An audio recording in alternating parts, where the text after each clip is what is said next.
What happens when the man your sister is marrying stands up at the wedding reception and ends everything because of what she just said about you? My sister took the microphone at her own wedding reception and pointed at me in front of 200 guests. To keep going, she said into the microphone, when no one has ever really loved her. And then she smiled. Anyone here looking to adopt? She is still single. The room laughed. I felt my son Arius grip my hand under the table. My chest went tight. I stood up slowly to leave, and that is when a chair scraped loudly across the floor. Evander stood up. His face was red. His hands were clenched, and the man my sister had just married walked to the microphone and said 5 words that stopped everyone completely. I am calling off this wedding. You need to understand who I was before that night. My name is Aveline.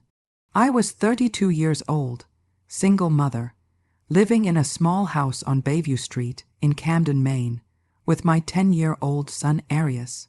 I worked as a freelance accountant from a desk covered in sticky notes and coffee mugs, and one photograph of Arius grinning with his big happy teeth. That photo was my anchor. My father had died of a heart attack 5 years earlier, and since then it had been just me and Arius. We had learned how to take care of each other and stay strong together, even when things were not easy. My mother and my sister Celestine had never quite forgiven me for being the kind of woman I was. Simple, unglamorous, quietly determined, Celestine had the perfect life, the perfect looks, and a fiancé my mother could not stop talking about. His name is Evander Stood Up, she told me on the phone. He went to Yale. He comes from a rich family. He is perfect for her. I said the right things and hung up. The dinner to meet Evander was at my mother's house on Chestnut Street. Everything in that house was designed to make you feel slightly inadequate. When we arrived, my mother told us we were late. We were exactly on time. Celestine barely looked at Arius. Her friend Elanina watched me with the kind of expression women give other women when they have decided they are superior. But Evander surprised me. He shook my hand and then crouched down to talk to Arius about 5th grade projects and volcano science fair experiments. He made my son laugh. No one in my family had ever done that before. In the weeks before the wedding, Celestine was busy trying on dresses.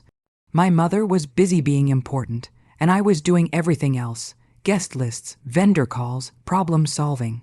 Late nights in my mother's study with papers spread across every surface. I did not complain. I was used to this. One evening, Evander came into the study and handed me a cup of coffee. "You are basically running this whole wedding," he said. I shrugged. Someone has to.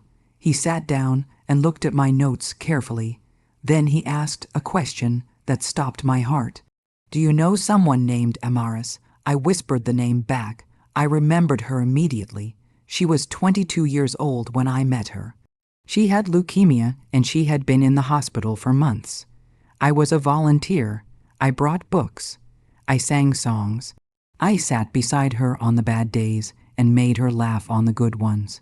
She had the kind of courage that stays with you for the rest of your life. She had a little brother she talked about constantly. He loved drawing rockets.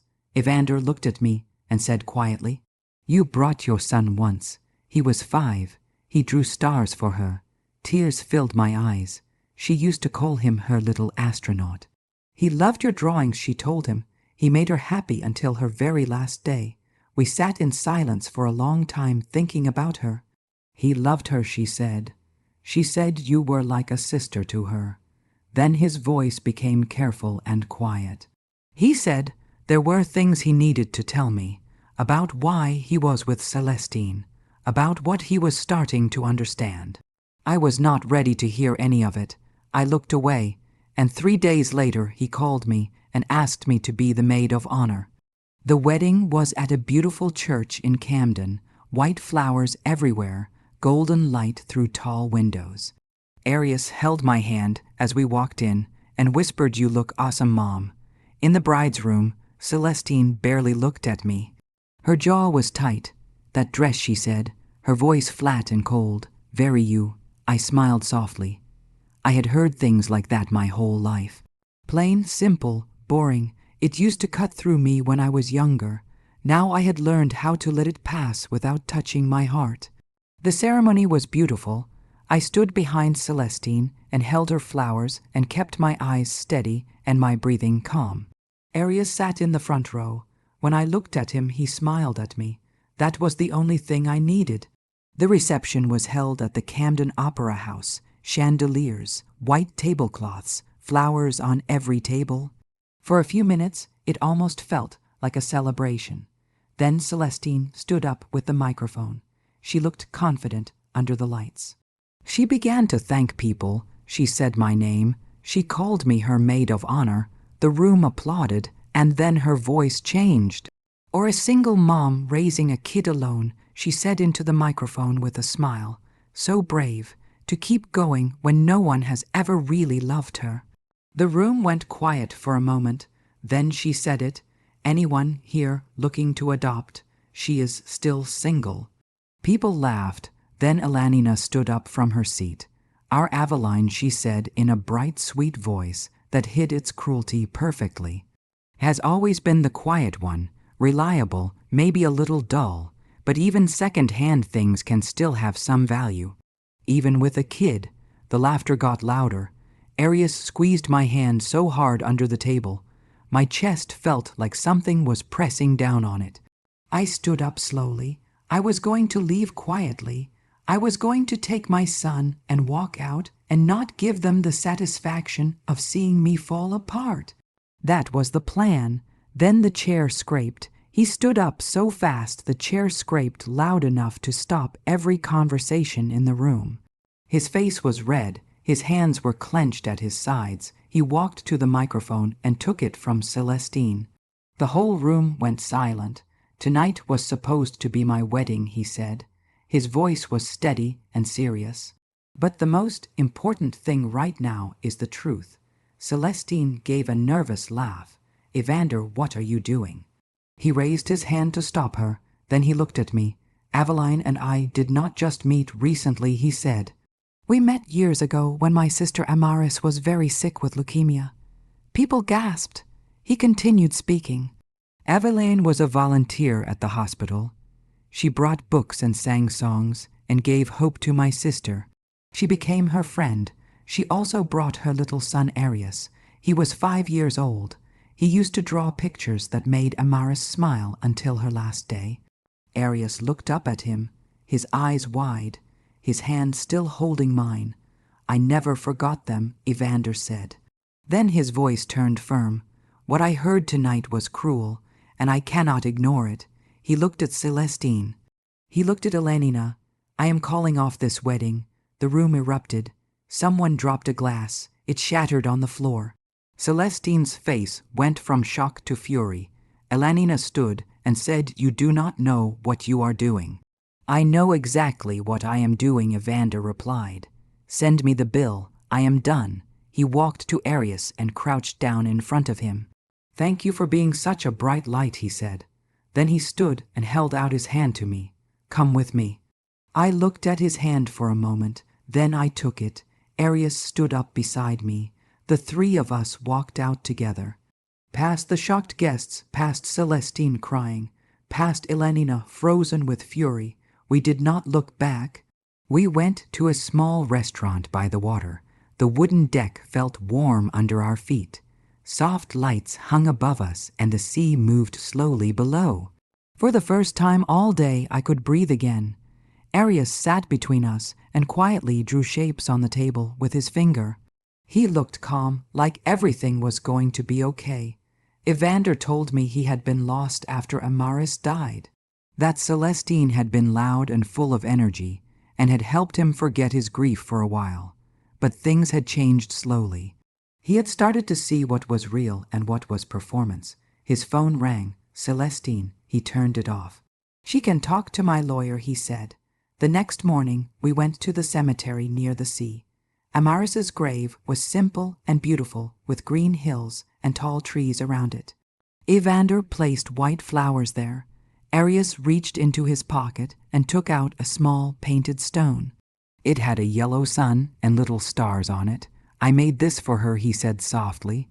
Thank you for liking my drawings. Evander's eyes filled with tears. She would love it, he said. We stood there together in silence. I closed my eyes and said quietly, Thank you, Amaris. A soft breeze passed through, warm and gentle, like she was still with us. A year later, I stood outside a brick building on Main Street in Camden. The sign on the window read Aveline's Financial Services. Inside the office, Arius's drawings hung above my desk.